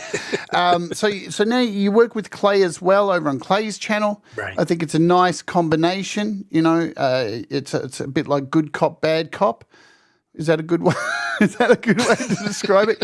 Clay, you're the bad cop, all right? Clay definitely. He's more. That's the funny thing, is that previously, with his last co-host, he was the good. He cop. was the good cop. I know. The tables have turned. But yeah, no. He's. So here's the thing: is that I've always been the outlaw and the outsider. But my thing is, it's artistic freedom that I will always push to the forefront. Yeah. So I will do things that will maybe make people uncomfortable in some way, but it's going to be in the name of artistic freedom. That's what I did with the film festival. And I've done some things with some of the streaming shows that I've done so far that were kind of the same thing. But at the same time, where me and Clay connect is that we both have huge hearts and we are both very accepting of people. Now, I am realizing more and more, though, that you have to be very careful with acceptance, that people will trample over that. And so I'm trying to be more of a I guess the good cop and the let's not do this, let's not go there, let's move away from that sort of thing. But I think it is a good we work well together. He has ideas and then I'm able to add to them. I have ideas and he's able to add to them. It's just like it definitely is a good working relationship. I think with all the stuff that we have like going on this month and how it's all themed in the spirit of Halloween, I think that that really shows me and him working together with my approach and his approach kind of coming together well. Now, obviously, I didn't mean that Clay's a bad cop. You know where I'm coming from, Clay. Anyway, Clay has his toes dipped in the, I guess, YouTube outlaw Wild West. He's areas. The emotional cop. Yeah. Can we say that? Am I good with that? You're the emotional cop. I love it. Anyway, look, Well, the best way to put it is I'm the one that stays level-headed. yeah. And that's the thing, is that I work for Amazon, and I deal with I'm a supervisor, and I deal with screaming customers all day Oh, long. wow. So that was like Clay, once he found that out, he's like, no wonder you're always so level-headed. I want to say thank you to Pookie for you always give subs. Thank you very much for that, Pookie. You rock. 15th Bent, who donated earlier. And Andy, thank you for the super sticker. Thank you very much. And yes, Axiom, you can be the one with the big stick if you really want to. Swing it, my friend. Swing it around. Take everybody out. Look, I think you two work really good together. I think it's a nice balance, and I hope as time goes on, we all fall into a comfort zone. I mean, this thing's really hard. This YouTube thing. A lot of the time with YouTube, you're throwing shit at the wall and seeing if it sticks, and then you try, and if it sticks, you go with it for a bit. But things get tired really quickly. You've got to always try and keep being inventive on YouTube, but not so inventive that you destroy your channel, right? Right. It's a really hard balance, and keep up the energy on doing this kind of form of entertainment as well. And speaking of that, now that you are on the camera, you're in front of the camera now. For a long time, you've been behind the camera. You're this promoter. You, as you mentioned briefly, you suffer from anxiety, bipolar, right? What are some of the coping mechanisms you use to get around this, to be able to do this kind of thing? What can you give people as advice? Because, we're all broken toys in this goddamn community. Right. Hands up. Are you a broken toy? I'm a fucking broken toy. So what advice can you give, and what are your mechanisms for getting around this? Well, I'm putting me on the spot here. I know that I constantly am pushing myself outside of any comforts. So I never give myself an excuse to not do something either. If because for so much of my life, that's all that I did, is I never went outside of my comfort zone. And so I realized that there was so much that I didn't do, couldn't do, wouldn't do, missed out on, or whatever, up until I was like basically into my 30s, and was actually medicated. And it wasn't really until I would say into my 40s that I felt like that I got into a pretty good space as far as dealing with the social anxiety and the depression. I still have, even medicated, I have my good days, I have my bad days. But you can't ever give yourself any excuses. You just have to push on. And I'm always the kind of person that nobody else is going to do it, so I'm going to do it. That's just the way I am. So like if in school, if it was like, oh, we're you and you're in a group together, boom, here, do this project, I would end up doing the project, because if nobody else was going to do it, I was going to do it. So with the film festival, that was a big jump for me, being the person to basically be this spokesperson for this event, to basically introduce movies and all of that stuff. So that was a big thing that I had to push myself outside of my comfort zone. And then 10 years ago, I would have never thought I would be streaming. I never would have thought I'd be here doing any sort of live interview, being broadcast. It's just, the good outweighs the bad. There's no reason not to push yourself, and just keep pushing yourself. So that's what I do. And to cope, I mean, my coping is music and movies. So, and diet soda. I'm hugely addicted to diet soda. and collecting. I mean, that's the thing. Those are my coping mechanisms. But it's just again, it goes back to that, though, that the good outweighs any negative that could come. And don't go the easy way. It's not, it's the whole thing of, a soldier in a battle. It's not that he's never going to get scared. He's going to get scared, and he's going to push through that, and he's going to do what he needs to do. It's the coward that gets scared and runs away. They both have that same feeling, but the hero pushes through. And so that's just the thinking of it, is just do it. You absolutely got to be kind to yourself. You got to have things that you are into as well, things that can take you to places like collecting, like video games, whatever it is. Like I say this all the time on the channel here, if you're writing music and you're stuck, go the fuck, walk away, go do something else. But be kind to yourself, give yourselves other things to do. People rely on you to be there and do something that you say you're going to do, but at the same time, people are more than willing to give you the time to get your shit together and because I think that's one of the keys of being a good content creator is not so much the content that you create, but how real are you? How real are you? How much are you going to give of yourself? And I talked about this in one of my rants. You can give as much as you can, but you got to keep a little bit of that stuff behind.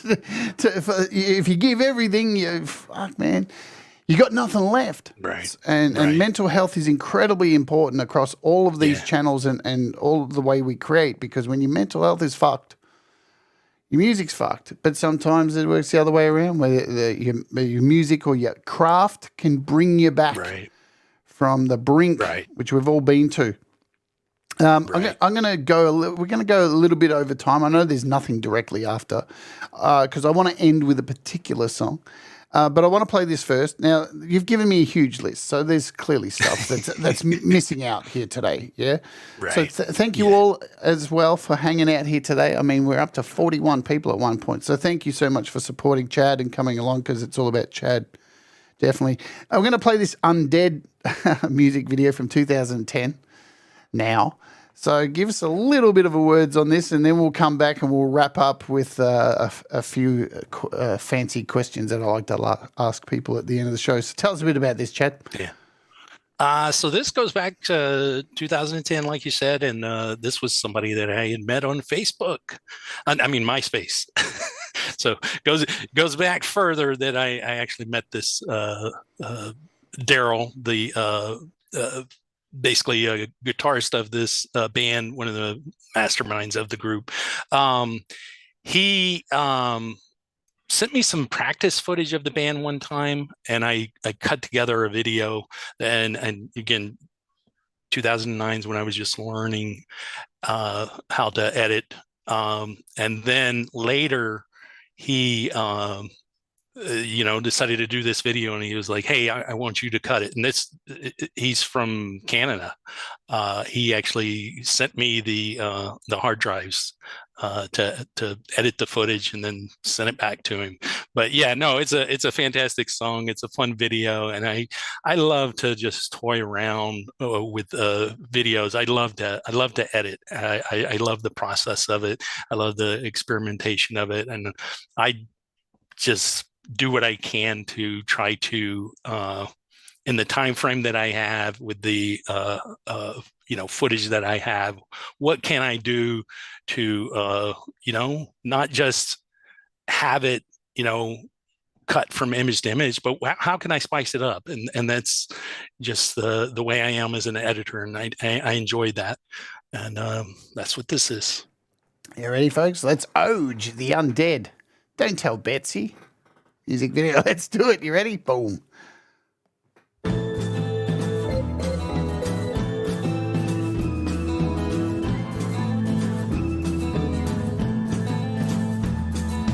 Baby, I wanna love you so much, but I'm afraid that your touch will be the end of me. Baby, you know I'll make you so hard. We'll make love in the graveyard. Your skin smells just like brie.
When I first saw that, it's so weird the things that make you laugh. The bit that made me laugh in that was when he was playing chess and knocked all the pieces off. It's Right. You know what it reminded me of too? It reminded me of Peter Jackson's Brain Dead at points when I first watched that. Just the I don't know if you've seen that. Where there's a scene in it where sure. all the zombies are the mothers sitting at the table and bits of her face are falling off. Man, that is such a great film. That was really cool. Was there more of that? Was there more of that song? Did I cut that off too early? There was just like credits. All right, cool. I just noticed that there. But, all right. So, wicked stuff. I think that's a winner of a song. That's so cool. Really catchy stuff. Sure. Great clip. Really funny. Really good stuff. All right, so we're at the end of the show, folks. Please, I want to thank you for coming on here and, just telling us more about who you are. You've always been a bit of a mystery to me that I want to unravel and find out a little bit more. With it, of course, I don't want to fucking know everything. I don't want to know what color underpants you're wearing and all that weird shit. We'll save that for after the show. Yeah. And Well, I'll say that I'm one of those people that people always say I'm an enigma, and there's no guessing what I'm gonna like or do or say, and so I'm just I'm me, and I like what I like, and I love to share what I like, and try to bring positivity into the world, share positivity as opposed to always being mad about something or complaining about something. And that's why I love social media, because I see social media as a way to share things you love as opposed to be pissed off about stuff. So it's one of the consensus before. The one thing that I have said and continue to say is that you're just a really very kind human being. I can see that. Like there's something about you that just reeks kindness, and just that's a rare commodity these days when you can see somebody straight away and go, oh, wow, I want to watch what this person's doing. So many entertainers here on YouTube and stuff. Smoke and mirrors. There's a lot of smoke and mirrors on YouTube. A lot of channels that's fake pranks and all this weird shit. They're trying everything they can to throw at you to get you to watch, and then you watch for all this time, and then it all unravels, and you go, dude, all of this is just bullshit just to reel people in. The fake hype and like, hi, everybody, I'm bouncing out of my skin like I drank 32 coffees. It's like, calm down, motherfucker. You don't have to be that excited. Like, relax. Thank you, Leela, for the kind of super chat there. You rock. And thank you, everybody who's donated stuff today. You guys rock. I'm going to hit you with these 2 questions now. We have 2 questions that we ask everybody. Alrighty. If you were stuck on a desert island and didn't have a sexy soccer ball to befriend, but only was able to keep one album, Chad, what album would that be? That would be easy for me to answer. It would be Silverchair, and it would be Diorama. Absolutely love that album. Listen to it over and over and over. I could just listen to it on repeat. I'd be happy with any Silverchair album to go with me, but that one for sure. That's their Sgt. Pepper. That's what I said the first time I heard that album. I was like, man, this is their pet sounds. Did you watch the interview with Ben and the recent one? I saw the first half. I didn't get to see the second half. They pulled the first half down, and then they never put the second half up. Yeah, Johns was upset about it. And oh, man. So just to let you guys know, should I say it? Look, I'll say it anyway. I don't know how it's going to pan out, but I am desperately trying to get Ben from Silverchair to come on the show. Oh, I would love that. I really want it to happen because he's doing the media at the moment, and we'll see how it goes. There's been talks back. It's really hard to get people of stature on shows, little shows like this, because you've got to deal with middlemen. Right. And you can't plead your case to the artist and get through. So you've got to deal with these people who create blockades. But I will continue to keep pushing for that because I do hope by the end of this year to have 2 really big artists on. I tell you a quick story about Silverchair and Chris. I had the opportunity to interview Chris, and this would have been in 2008, I think. I was working as a freelance writer for this weekly magazine, and they were sending me to cover the Silverchair concert, and they were sending me to interview somebody from the band. I was like, oh, this is going to be so awesome. They're like, all right, you're going to get to interview Chris. I'm like, okay, that's cool. Like the week of that show, the magazine goes out of business. And they're like, but you can still go to the concert and you can still meet him. And I'm like, I'm not going to go to this concert and pretend that I'm interviewing him for your magazine when the magazine no longer exists. And so I didn't go. But I did see him in concert twice. And at that time, I didn't know that was going to be their last tour. I would have went for sure. But still, I just have an issue with that. Going and then pretending like I'm going to be doing this with the interview, and then like I know he would probably never even know. It's not like he would be like, "Oh, what did that Chad Freeman write about me?" No, but noble, very noble. And I've been lucky enough to play not on the same stage with them, but on the same stage with them at a festival, and that was super cool.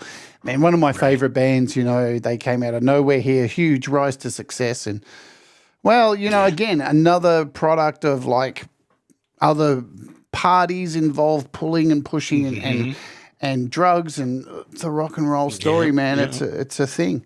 Yep. Chad, if you were giving advice to somebody who was starting out doing whatever they were going to do, being creative, filmmaking, collecting, making music, starting a YouTube channel, what would be the best time for them to start, my friend? Right now, right this second, I definitely would say start and then build. That's what I did with my film festival. Is I started it with absolutely no money, just basically with connections that I had built, and then I built off of that. And then like with YouTube, I started with a really crappy old computer from I think 2010, had all kinds of technical issues. And then once I realized, okay, I'm going to do this, I went out and bought a new computer. But again, you just start and then you go from there. You build on it. And no matter what you're going to do, like if you're going to play music, if you're going to play a sport or whatever, just do it, jump into it. That's one of the things is that I again, try not to give myself any excuses. Just jump into whatever it is head first and do whatever it is. Absolutely. When's the next time we can see you on this wonderful platform? What's coming up? Well, tomorrow, Friday the 13th, on Conspiracy Music Channel. I think I'll probably restream it as well. And we've got 5 field trips. They're all going to be spooky music videos. That's going to be a fun show. And then Saturday on my channel, 4 p.m. Eastern, it's the Ham Incognito Punk Show. Son of Snake's going to be there. Some other guests will hopefully be there. I like to wait and see because sometimes things happen. And then on Sunday, we've got our second roundtable. This is one all about what we're planning to do, what others are planning to do, and seeing if the community has any ideas about what we should do. Trying to do the quarterly planning meeting every 3 months. It gives all the artists an idea of what we're doing in case they want to get involved. It gives other streamers an idea of what we're doing in case they want to get involved, and gets community involved in case they have a better idea of something that we can do, say for Thanksgiving or New Year's. So, and that is Sunday, 10 p.m. Eastern.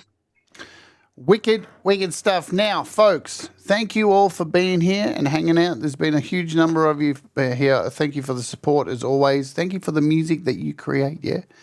You all create some fantastic stuff, and you all go from channel to channel and support everybody in this big worldwide YouTube community. So thank you, and thanks for hanging out here. Thank you, Chad, for coming on here and being so honest and sharing a bit of your life. It's an absolute pleasure to get to know you a little bit more. Please hang on till the end of the show so I can say goodbye to you off the air. And I was thinking, how can we go out of this? Hi, Moby Pixel, sneaking in there.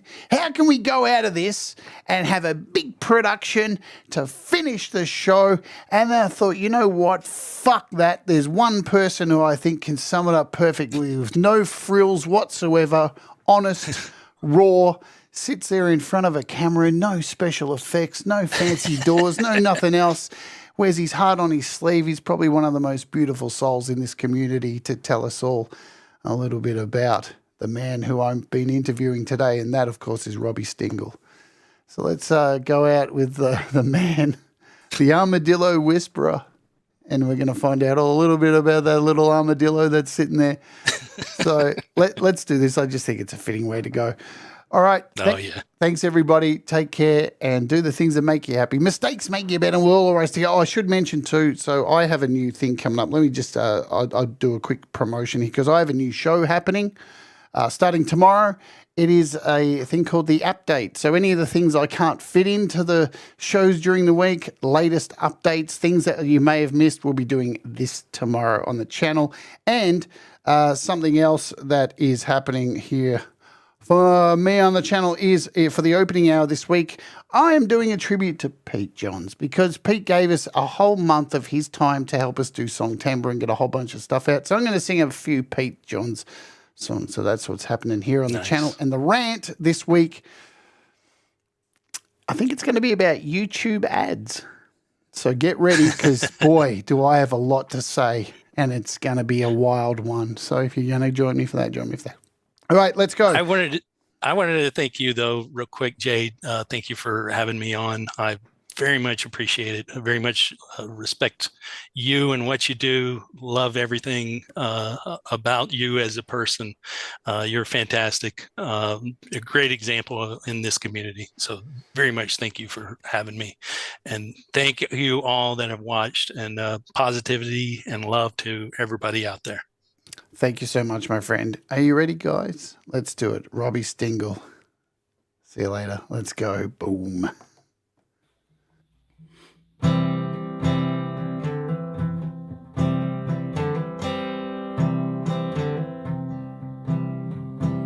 Sir Chad ruled over the Texas plains. Legend has it he had a huge heart. To this day, legend does remain that it was he who cared from the start. One day he headed down the lonesome trail and he came across quite a grisly sight. Next to the road pie was a small skinny tail, and this poor little critter he took home that night. This little armadillo saw his parents killed. Lonely, confused, and scared was he. And Sir Charles, his swelled compassion filled, and crossed over he could plainly see. I love this little critter, the armadillo and me. I love this little critter, we were meant to be.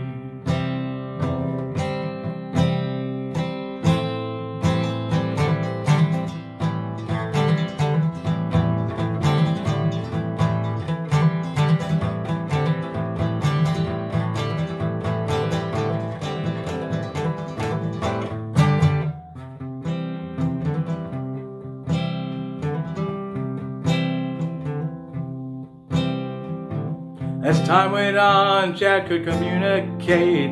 He talked with little Armor's friend. And soon he found himself at any rate part of a community would defend. And it came to pass in the Texas plains during the epic Coyote uprising, rising the general and taking the reins. Sir Chad's critter whisper was not surprising.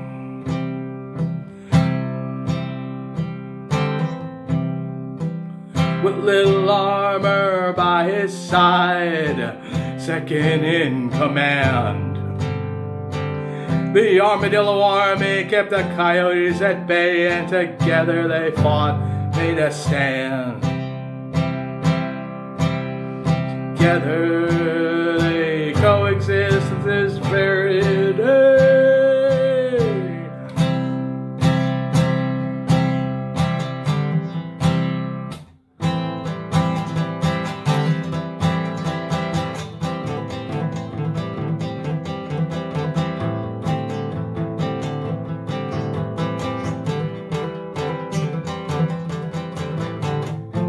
I love this little critter, the armadillo and me.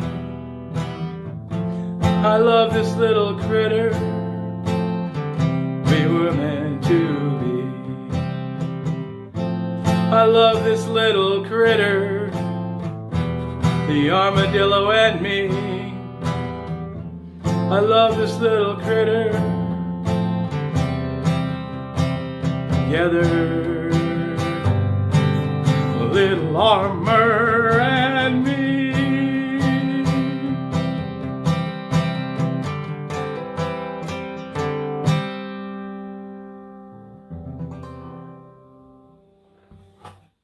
We'll all rise together,